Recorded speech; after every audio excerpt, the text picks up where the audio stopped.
मित्रों, हमारे चैनल पर आप सभी का बहुत बहुत स्वागत है।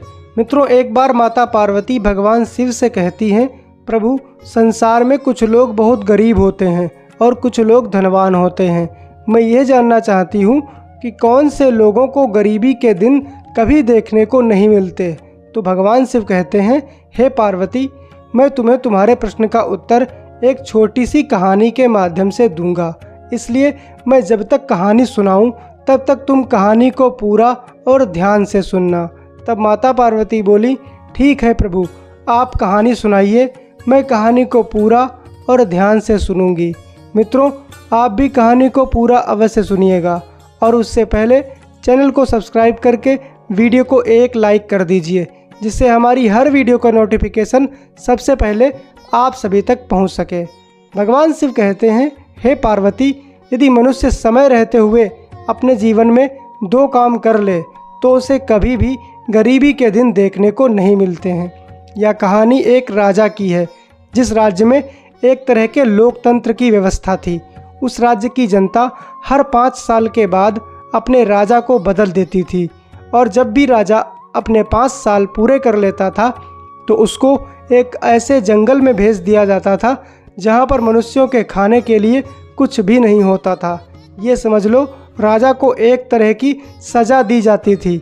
उस जंगल में केवल भयानक जंगली जानवर ही रहते थे और जंगली जानवर उन इंसानों को खा जाते थे।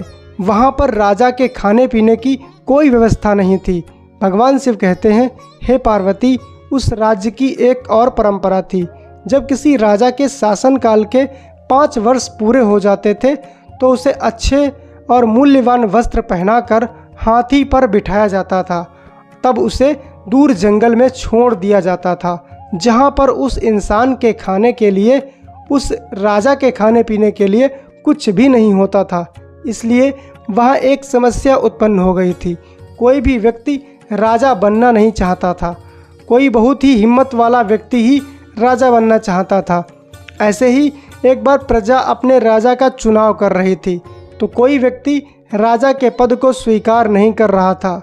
फिर बड़ी कठिनाई से प्रजा को एक व्यक्ति मिलता है। भगवान शिव कहते हैं, हे पार्वती, जनता के द्वारा बार बार प्रार्थना करने पर वो व्यक्ति मान जाता है और कहता है, मैं राजा बनूंगा। और मैं इस बात से भी सहमत हूँ कि मुझे भी 5 वर्ष के बाद उसी जंगल में भेज दिया जाए जहाँ पर जीवन संभव नहीं है।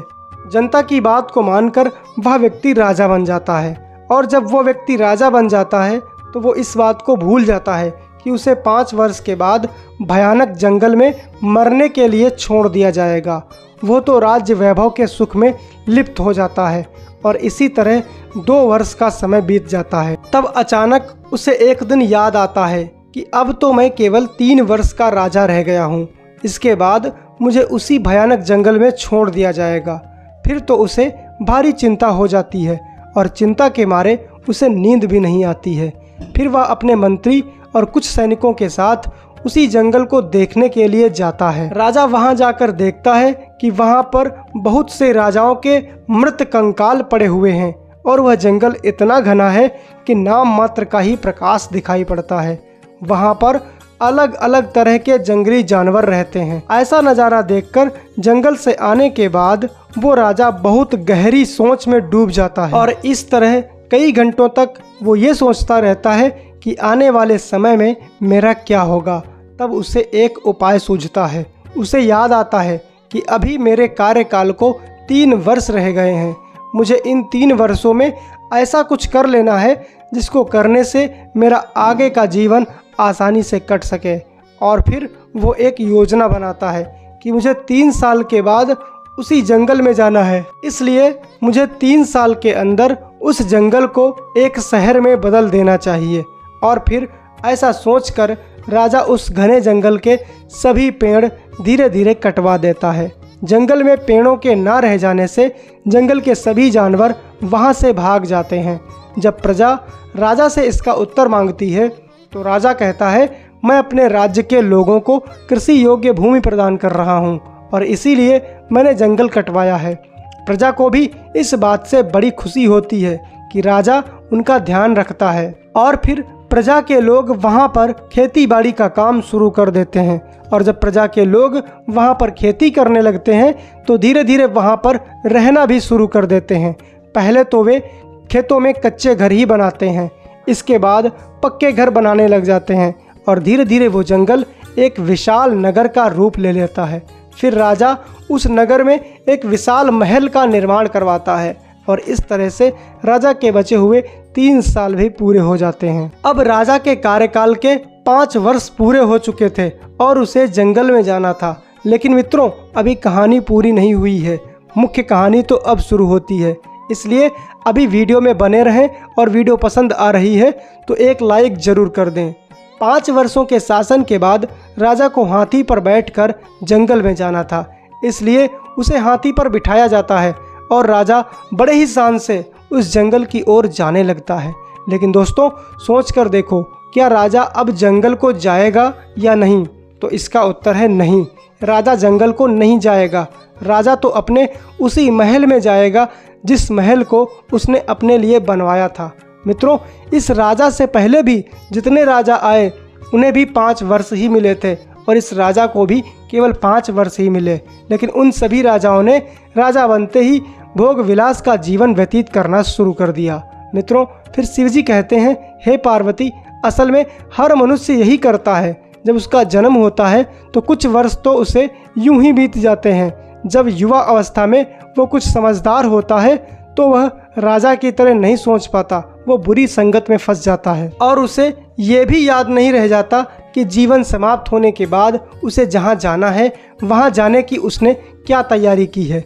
यदि वो उस राजा की तरह अपने लिए महल बनवाकर तैयारी कर लेता और अपने लिए धन जुटा लेता है, अर्थात यदि वो अपने साथ अच्छे कर्मों और भगवान के नाम रूपी धन को इकट्ठा कर लेता है तो उसे परलोक में किसी तरह का कोई कष्ट नहीं होता। वो हंसते हंसते इस संसार से विदा हो जाता है और जिसने कोई तैयारी नहीं की होती उसे मरते समय सबसे ज़्यादा कष्ट होता है, क्योंकि जीवन भर जिस चीज़ को इकट्ठा किया उसे वो साथ में ले नहीं जा सकता और जो साथ में ले जा सकता है उसे तो इकट्ठा ही नहीं किया।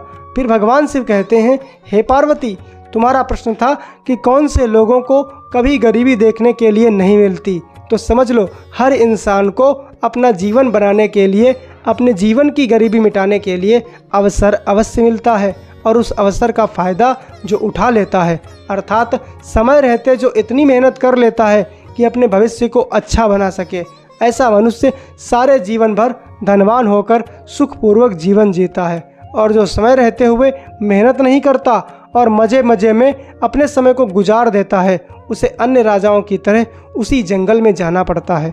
अंत में भगवान शिव कहते हैं, हे पार्वती, अब मैं तुम्हें 2 बातें बताऊंगा। जो इंसान समय रहते हुए ये 2 काम कर लेता है उसे कभी भी गरीबी के दिन देखने को नहीं मिलते। नंबर 1, समय को व्यर्थ चीज़ों में मत गंवाओ। दूसरा, समय रहते सही दिशा में मेहनत करो। और जो इन दोनों कामों को समय रहते हुए करता है वो जीवन में कभी भी दुखी नहीं रहता और सुखपूर्वक जीवन जीता है। ऐसे मनुष्य को कभी भी गरीबी के दिन देखने को नहीं मिलते। जिस प्रकार उस राजा ने समय रहते उस जंगल को स्वर्ग बना दिया और 5 वर्ष पूरे होने के बाद उसी स्थान पर जाकर सुखपूर्वक जीवन बिताया। मित्रों, फिर माता पार्वती कहती हैं, प्रभु, वास्तव में यह कहानी ऐसी है, इसे जो भी मनुष्य अपने जीवन में उतार ले उसके जीवन में कभी भी धन की कमी नहीं रहेगी। तो मित्रों, यदि आपको भी कहानी पसंद आई हो तो हमारे चैनल को सब्सक्राइब करें और कमेंट में अपने विचार ज़रूर लिखें। हर हर महादेव, जय श्री राम।